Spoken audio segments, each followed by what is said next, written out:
everyone, welcome to another episode of Webtech Tutorial. In today's video, I'm going to show you how to video call on Omegle using mobile device. Watch the video till the end and don't forget to subscribe to our channel by hitting that subscribe button.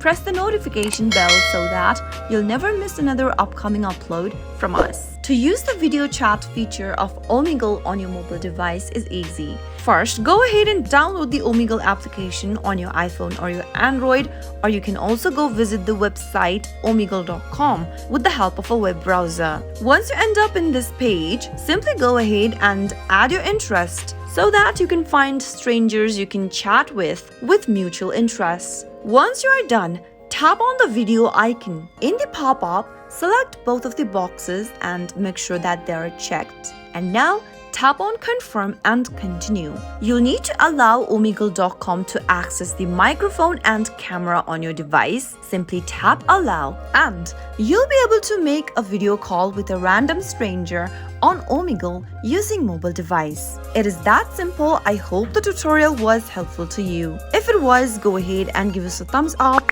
I'll be back soon with more videos like this. Thank you for watching.